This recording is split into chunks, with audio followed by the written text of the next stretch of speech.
What's up everybody? I'm Bionik. I'm a producer and an engineer, and I'm here to give you some simple tips about how to assemble your sample pack. Hope this is useful for you. Check it out. So let's say you have a group of sounds and samples that you want to assemble into your sample pack to give to other producers, musicians, as inspiration for their own music. The first thing that you want to do is decide what format these files are going to be in. I choose WAV files because they work in almost any sampler, computer, digital mixing board. They're a very widely readable format. I also do 24-bit at 44.1K. And the reason I choose 24-bit is most digital platforms accept 24-bit files now. Yay! And 44.1, I want the best quality but the least amount of memory used. So that's why I do that. So once you choose your file format for these individual sounds, you want to bounce them all down one at a time to this same file format. So it's a uniform format for anyone that's going to use these sounds. They're not going to have to figure out what files work in their system and what files don't. So now you've figured that out. Let's move on to the next step. So the next thing you want to do is decide what to name these individual files as you sort them and put them into folders in individual categories, such as kick drums, snare drums, hi-hats, bass sounds, melodic elements, loops. You could build your own categorization system that fits whatever your workflow is. But you want it to be easy for anyone to find and use these sounds when they're creating. So there's a couple steps involved in that. One is, like I said, creating folders within a folder that are all named for their categories. So maybe your main folder would be called Bionik Sample Library number 5. Then you click open that folder, and within that folder you'd make multiple subfolders named for each individual category. Kick, snares, hats, and so on. After you've done that, you want to really think about what you're naming these individual sounds, because again, you want them to be easily found and accessible when someone is looking to create.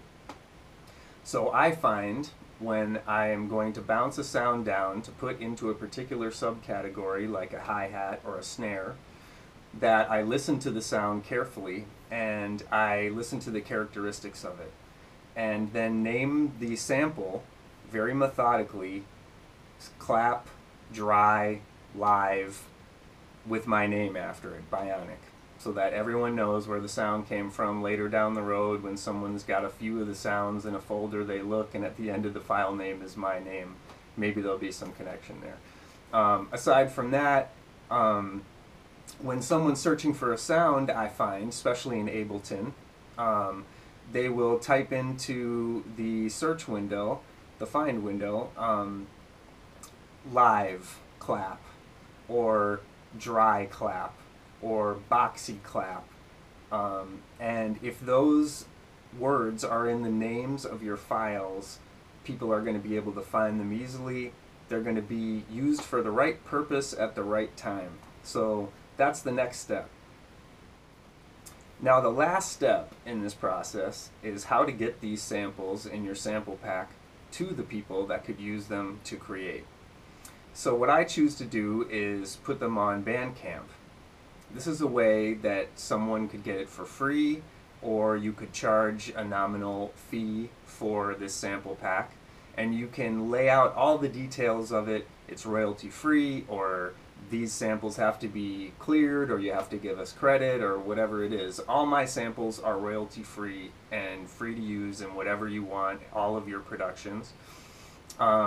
And I just find that's a great way to contribute to the artistic community, is to give sounds colors, if you will, for artists to paint with. And it's not really about the sounds, giving away your individual sound or whatever, because someone else is going to do something different and beautiful with those same sounds, and it's going to be unique and different from whatever you did.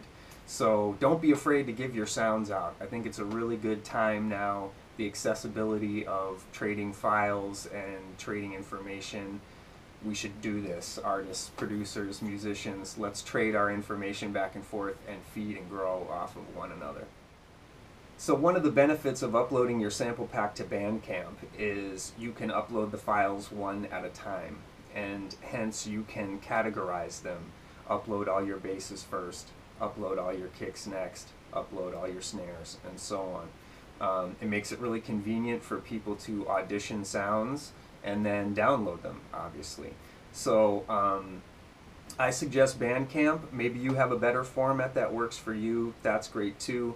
But I really think that we should put out our samples and our music, our sounds, and it should be information out there for people to use and be inspired by. So thanks again for tuning in. I'm Bionik, and I hope these tips have been helpful to you in the creation of your own sample pack. I have a sample pack available on MalLabel Music. Maybe you've heard of them. My EP, Hypnotic Magnetism, is also on MalLabel, and you can find both of them on Bandcamp for free. Donate what you want, but they're out there, and I think you should put your sounds, your music, your information out there for other people to create and grow. Thanks again. Check you soon. Peace.